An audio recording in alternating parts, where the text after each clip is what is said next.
Ini kalau terus-menerus dibiarkan begini, Indonesia bisa bubar. Bisa bubar, saudara. Besok Aceh bisa negara sendiri, Sumatera Barat bisa negara sendiri, saudara, Kalimantan bisa negara sendiri, Sulawesi bisa negara sendiri, Papua bisa negara sendiri. Bagaimana tidak kalau korupsi dibiarkan? Dikit-dikit yang dipikirin bagaimana ngambil pajak, dikit-dikit yang dipikirin negara untuk ngambil pajak. Saudara, dalam ilmu sosial politik yang pernah disampaikan oleh Ibn Khaldun rahimahullah, seorang filosofi besar dalam bidang sosial politik, saudara, kalau negara sudah bergantung kepada pajak, saudara, itu tanda atau indikasi kuat kalau negara itu sedang bangkrut. Jadi negara kita ini sedang bangkrut. Nah, pejabat jangan marah kalau dibilang bangkrut. Fakta, kalau nggak bangkrut kenapa ngambil pajak? Saudara, ini negara lagi bangkrut, bangkrut. Saudara, dulu di zaman Orde Baru, zamannya Pak Harto, saudara, Pak Harto tuh bikin BUMN, BUMN. Bahkan di daerah ada BUMD, BUMD. Untuk apa, saudara? BUMN itu BUMN yang mengurus tambang emas, yang mengurus timah, yang mengurus, saudara, nikel. BUMN yang mengurus asuransi, BUMN yang mengurus penerbangan, saudara. BUMN yang mengurus pelayaran. Ada ratusan BUMN dulu dibuat. Untuk apa? Supaya BUMN itu, saudara, bekerja cari untung untuk membiayai negara. Makanya dulu zaman Pak Harto pajak rendah. Pajak itu rendah diambil dari rakyat. Kenapa? Karena BUMN-nya jalan. Sekarang BUMN-nya dirampok. Semua BUMN rugi. Gila, semua BUMN bisa rugi, saudara. Loh, kenapa bisa rugi? Buzzer diambil dijadiin komisaris, artis diambil dijadiin komisaris, influencer diambil dijadiin komisaris, saudara. Ada apa? Orang-orang bodoh, orang-orang tolol diangkat menjadi komisaris BUMN dengan gaji ratusan juta per bulannya. Bangkrut. Nah, begitu udah bangkrut, mau nyari duit dari mana? Rakyat dipajakin, saudara. Bakal ada menteri yang bilang, ya ini kan pajak sama zakat, pala lu bomenyan. Saudara, zakat itu Allah ambil dari orang kaya. Orang miskin nggak wajib zakat. Betul, betul. Dan zakat itu diambil dari si kaya, dikasih kepada si miskin. Betul, betul. Itu zakat. Kalau pajak enggak, diambil dari orang miskin buat ngempanin pejabat. Jadi itu pejabat pada makan diempanin dari uang rakyat, tidak punya malu. Nah, begitu sekarang orang ribut di mana-mana pajak, mereka marah, saudara. Kalau rakyat kritik jangan marah. Kalau rakyat kritik ambil pelajaran. Kalau rakyat kritik perbaiki negeri. Hati-hati, saudara. Ini sengaja saya sampaikan. Saya takut kalau kondisi semakin hari semakin seperti ini, besok yang terjadi hukum rimba, saudara. Besok ada huru hara di mana-mana. Kalau besok ada huru hara, ada penjarahan, ada perampokan, ada begal, orang seenaknya ngambil harta orang lain, saudara, hancur ini negeri. Makanya Nabi udah ingetin dari jauh-jauh hari. Apa kata Nabi? Idza wusidal amru ila ghairi ahli fantadhir sa'ah. Kata Nabi, kalau suatu urusan diserahkan kepada yang bukan ahlinya, ya tunggu aja kehancuran. Nah, sekarang komisaris BUMN, saudara, diserahkan orang-orang yang gak jelas. Dikasih influencer, dikasih buzzer, saudara. Nah, bagaimana orang-orang model yang selama ini menghina ulama, menghina agama, menghina Islam, bahkan ada koruptor diangkat lagi jadi komisaris. Apa ini negeri, saudara? Nah, jadi sekali lagi kondisi negara kita ala khatarin azim. Ini negara sedang dalam bahaya yang sangat besar, very very danger, saudara. Nah, karena itu yuk, jawaban untuk ini semua, pertama, kita lebih mendekatkan diri kepada Allah agar Allah Subhanahu wa taala menolong kita semua. Yang kedua, kita mesti lebih merapatkan ukhuwah di antara kita, saudara. Jangan tinggalkan ibadah, pererat ukhuwah kita. Sebab kalau kita nggak mendekatkan diri kepada Allah, maaf, kalau besok terjadi kebangkrutan negara ini, saudara, maka Indonesia ini bisa terjadi huru hara. Nanti manusia di mana-mana perilakunya seperti binatang. Rampas sana, rampas sini, bunuh sana, bunuh sini, saudara. Dan itu tidak akan bisa lagi dikendalikan. Tidak bisa dikendalikan oleh tentara, oleh polisi, atau siapapun, saudara. Nah, maka itu, agar hal itu tidak terjadi, pertama, tingkatkan iman takwa kita kepada Allah Subhanahu wa taala. Yang kedua, tingkatkan persaudaraan kita semua, saudara, supaya kita kompak. Kalau terjadi hal-hal darurat, kita bisa jaga, saling menjaga satu sama lainnya. Jaga kampung-kampung kita, jaga rumah-rumah kita, jaga masjid-masjid kita, jaga pasar-pasar kita, agar kita tidak mudah terprovokasi oleh siapapun. Dan kepada pemerintah kita minta segera lakukan perubahan. Saya udah capek memberikan nasihat. Kalau saya katakan bosan nggak boleh, jerah nggak boleh, saudara. Kita dalam dakwah ini walaupun secapek apapun nggak boleh kita kapok, jerah, saudara. Kami sudah sampaikan nasihat kepada pemerintah, saudara. Sudah kita sampaikan, saudara, di mimbar-mimbar, lewat orang-orang yang dekat di sekitar presiden, lewat orang-orang yang duduk di DPR, saudara, lewat menteri-menteri yang ada di kabinet. Kita sudah sampaikan kepada mereka, kalau negara ini mau makmur, adil, sejahtera, singkirkan pejabat-pejabat korup, pejabat-pejabat jahat, pejabat-pejabat brengsek. Nggak boleh lagi ada di jajaran pemerintah kita, saudara. Nggak boleh. Orang udah ketahuan brengsek masih diangkat jadi menteri. Orang udah ketahuan terlibat judi online masih dipertahankan jadi menteri. Orang yang sudah ketahuan terlibat korupsi masih dipertahankan jadi menteri. Orang yang ketahuan terlibat pelanggaran HAM seperti pembunuhan di KM 50 masih diangkat menjadi menteri. Bagaimana mau berkah ini negara? Inna lillahi wa inna ilaihi raji'un. Saudara, maka itu saudara, di malam peringatan manusia yang serba sempurna paripurna yaitu Nabi Muhammad sallallahu alaihi wasallam, kita mohon kepada Allah dengan tawassul, yaitu tawassul melalui kesempurnaan nabinya, saudara, kesempurnaan akhlaknya, karakternya, kehidupannya, perilakunya, agar Allah menyelamatkan kita punya negeri ini. Amin, amin ya rabbal alamin. Ini negara kita saya udah nggak bisa ngomong lagi, udah ya kuat. Nasihat demi nasihat udah kita sampaikan, tinggal kita lihat aja. Ini negara tinggal nunggu kehancuran kalau tidak ada segera perubahan dan perbaikan. Jangan sekali-kali rakyat terus ditekan dengan pajak, ditekan dengan pajak, ditekan dengan pajak. Besok akan ada saatnya rakyat akan tumpah ruah ke jalan untuk menolak itu. Belajar dari peristiwa di Pati. Belajar dari peristiwa di Pati.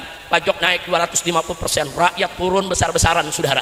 Begitu turun, baru dia normalkan lagi itu pajak. Nah, ini kenaikan pajak bukan di Pati aja, hampir di semua daerah, saudara. Nah, itu bukan hanya PBB yang naik, pajak-pajak yang lain juga ikut naik. Ada urusan apa?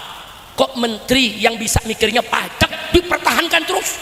Katanya ini ahli Bank Dunia, ini ahli moneter, ini ahli IMF, ini ahli PBB. Kalau cuma malakin preman juga bisa.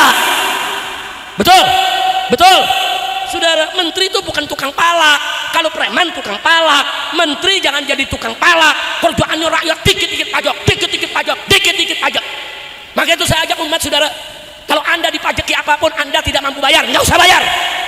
Lawan itu, saudara, pajak-pajak yang zalim. Ada urusan apa rakyat yang miskin diwajibkan pajak di luar daripada kemampuannya? Jangan bayar. Kira-kira berani gak? Berani tolak pajak yaitu yang mencekik? Berani tidak? Berani tidak? Takbir. Maka itu semua gerakan-gerakan anti kenaikan pajak saya dukung, di seluruh Indonesia saya dukung, saudara. Bukan, itu bukan mengada-ngada, bukan, saudara. Jadi kadang-kadang saya kalau begini, saudara, jadi ingat dulu, saudara, Anda tahulah saya dulu bagaimana berseberangannya dengan Gus Dur, saudara, dalam urusan-urusan pemikiran liberalnya. Tapi dalam urusan politik Gus Dur banyak benernya, saudara. Dulu Gus Dur bilang apa? DPR MPR itu kan kayak taman kanak-kanak, bubarin aja itu. Emang betul kenyataannya sekarang DPR MPR kayak taman kanak-kanak. Saya mau tanya, kalau DPR MPR kayak taman kanak-kanak, pertahankan atau bubarkan? Pertahankan atau bubarkan? Betul. Gus Dur pernah ditanya sama wartawan, Gus bagaimana nih kalau DPR udah nggak bener? Ya sudah, kalau udah banyak tikusnya bakar aja. Wartawan tanya, Gus, masa rumah banyak tikus, bukan tikusnya aja yang diusir, masa rumahnya yang dibakar? Ya habis bagaimana kalau gedungnya isinya udah semua tikus? Ya, jujur aja, ngelihat dari soal ini Gus Dur benar tidak? Benar tidak? Benar, sudah. Fakta, bahkan Gus Dur pernah bicara, jangan percaya itu densus-densusan, itu sandiwara, itu sinetron itu, pura-pura tuh ada teroris, sebetulnya cuma mau cairkan bantuan aja. Seorang Gus Dur berani mengatakan begitu, sudah. Fakta memang terjadi dan kita alami. Jadi mereka banyak main sinetron, bersandiwara, main drama. Ini ngatur negara. Ini bukan panggung sandiwara. Ini negara yang rakyatnya ada 275 juta. Ini negara, atur yang betul. Mengatur negara, saudara, bukan dengan ucapan, bukan hanya dengan kata-kata, bukan dengan retorika. Atur negara dengan kebijakan-kebijakan yang melindungi rakyat, yang membela rakyat, yang mensejahterakan rakyat, dan yang menyelamatkan negara Republik Indonesia. Betul? Takbir. Shallu ala Nabi. Saya pikir cukup itu saja yang saya mau sampaikan, saudara. Saya hanya ingin menyampaikan, hati-hati, jaga diri, rapatkan barisan, perkuat persatuan, saudara. Pertahanan keamanan rakyat semesta yang disebut Hankam Rata itu kita mesti mulai lagi di kampung-kampung kita. Jangan sampai terlambat, begitu ada chaos, begitu ada huru hara, nanti orang yang nggak salah jadi korban, saudara. Jadi jaga kampung masing-masing, jaga rumah masing-masing, saudara, jaga. Kita udah nggak bisa mengharapkan aparat yang jaga kita. Jangan mengharapkan aparat, saudara. Kadang-kadang kita hilang kambing, lapor aparat, bayarnya pakai kebo. Bukan mungkin ketemu, mungkin rugi. Betul? Betul? Nah, ini fakta, saudara. Nah, makanya saya sudah katakan berkali-kali, kalau polisi mau benar, Kapolrinya ganti. Saudara, banyak orang menghina agama, menghina ulama, saudara, menghina habaib. Kita laporkan ke Mabes Polri, nggak diproses. Ini Kapolri macam apa? Saudara, di Jawa Tengah, saudara, ada gerombolan yang selalu kerjaannya membubarkan pengajian. Terang-terangan mereka bergerombol pakai senjata, bubarin pengajian di mana-mana, nggak ditangkap. Apa ini program Polri sehingga Kapolrinya diam? Makanya tadi saya katakan, jaga kampung kita masing-masing, saudara. Kalau penjahat ini sudah berkolaborasi dengan pejabat, mau apa lagi kalau bukan kita lawan mereka? Karena kalau pejabat sudah berkolaborasi dengan penjahat, masyarakat yang akan jadi korbannya, saudara. Ada apa? Peristiwa Pemalang umpamanya, saudara, jelas kok yang melakukan siapa. Dari seminggu sebelumnya mereka udah ngancam, mereka keliling bawa senjata, enggak ditindak, dipanggil sama polisi aja enggak. Saudara, apa? Panitia diancam, saudara, semua warga diancam, apa? Saudara, makanya begitu saya tanya kepada panitia, Anda undang saya, Anda berani? Kalau nanti dilarang polisi bagaimana? Tetap kita adakan, Habib. Ini udah kesepakatan warga kami. Kalau nanti diancam sama gerombolan PKI ini, neo PKI, bagaimana? Tetap kami adakan. Saya katakan, kalau Anda bertekad tetap menggelar, saya datang. Tapi kalau Anda nggak berani, ya batalin lagi dari sekarang. Sebab saya habis ceramah, saya bisa pulang. Saya habis ceramah, Anda tetap di situ. Nah, saya nggak mau nanti kedatangan saya menyusahkan Anda. Enggak, Habib, kita siap. Apapun resikonya kita siap. Saya tidak sendiri, saya bersama warga satu kampung semua. Kami memang undang Habib. Sudah lama dan ini tidak boleh gagal. Kita datang ya, ikhwan. Begitu detik-detik saya mau naik ke mimbar, saudara, itu yang namanya Pangdam mengutus dandimnya, Kapolda mengutus Kapolresnya, temui saya di rumah panitia. Kita istirahat, mereka datang, Habib jangan ceramah, Habib ini bisa terjadi letupan, Habib ini bisa terjadi ini dan itu. Saya bilang, hei, ini mereka mau melarang dari kemarin, kenapa Anda tidak cegah? Kenapa Anda tidak tangkap? Kenapa Anda biarkan? Kenapa sekarang masyarakatnya mau dakwah kok justru Anda suruh bubar? Bukan begitu.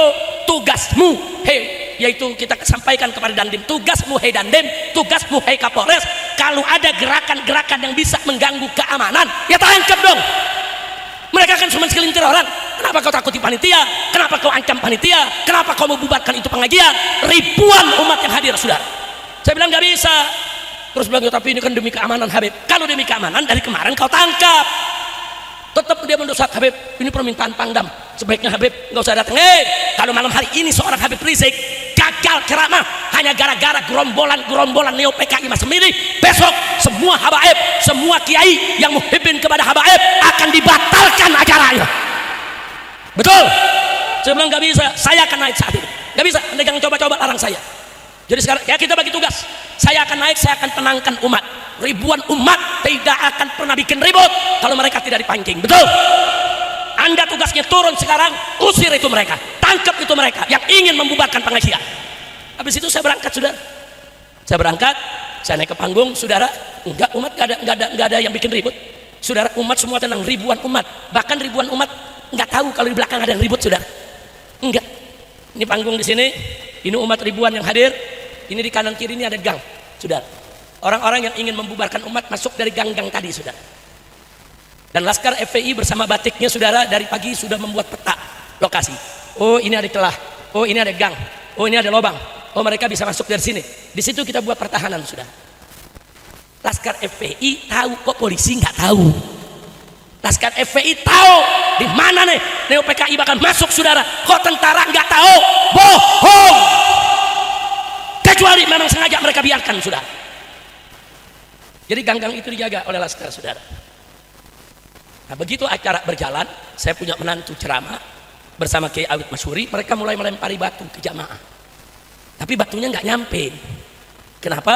Karena gang itu sudah dijegat, saudara, oleh Laskar. Jadi sambitan mereka tuh nggak mampu sampai ke jamaah, sehingga jamaah nggak tahu kalau mereka dilempari batu.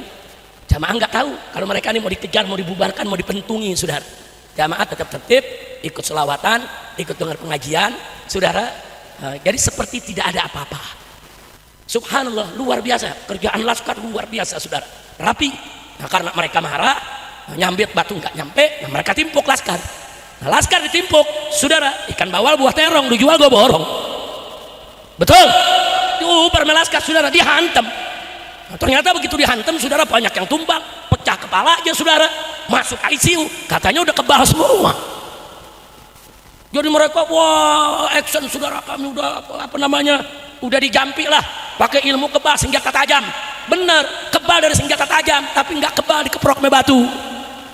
Alhamdulillah, besok ada ilmu kebal dikeprok batu saudara. Nah, akhirnya mereka lari pontang panting, luka. Nah, begitu luka, besoknya lapor polisi, kami dianiaya oleh FPI, kami digebuki oleh FPI, kami banyak yang luka oleh FPI. Pala lo bomingan, tengeng.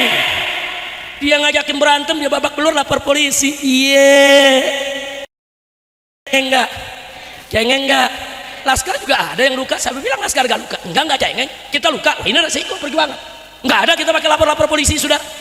Enggak ada, mereka pakai lapor polisi, pakai dilayanin sama polisinya. Emang lu kong kali kong. Kira-kira jelas gak? Nah sekarang saya mau tanya, kalau kondisi seperti ini dibiarkan bahaya tidak? Bahaya saudara. Makanya tadi saya bilang bikin barisan masing-masing di kampung masing-masing saudara.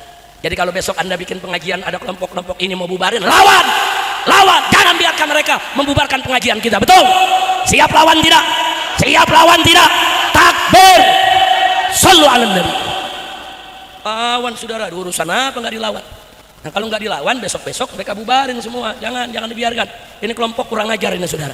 Ini kelompok kurang ajar. Saudara, udah gitu banyak artis terlibat saudara, ikut-ikutan. Udah gitu ada artis yang ngaku wali Allah lagi. Dari mana lu wali Allah? Astagfirullahaladzim. Mudah-mudahan Allah menyatukan kita semua. Ada nasihati saya, Habib Rizik, jangan mau diadu domba. Yang mau diadu domba siapa? Saya bukan diadu domba, diserang. Bukan diadu domba saudara. Kita mau ceramah diserang saudara. Begitu mobil saya masuk dari ujung sana mau ke panggung saudara, itu mereka terus berusaha menyerang untuk sampai ke mobil saya untuk bisa menimpuk atau apa saja. Cuman nggak bisa, nggak berhasil karena pertahanan askar begitu kuat, begitu bagus, begitu efektif saudara. Mereka berusaha, kalau sampai jebol saudara, kemudian mereka pentung itu masyarakat, bubar itu pengajian. Banyak anak-anak, banyak perempuan, ada nenek-nenek, ada kakek-kakek. Kita bayangkan kalau terjadi kepanikan, berapa banyak yang akan jadi korban. Polisi tahu, tentara tahu, kenapa kalian diam?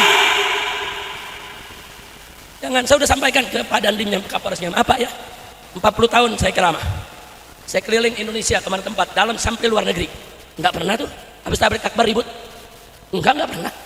Habis tablik akbar saudara ada foto-foto sama panitia, salaman pelukan dengan para ustadznya, jamaahnya makan kebuli yang disediakan saudara, kadang-kadang ada hidangan, enggak, kita nggak pernah ribut.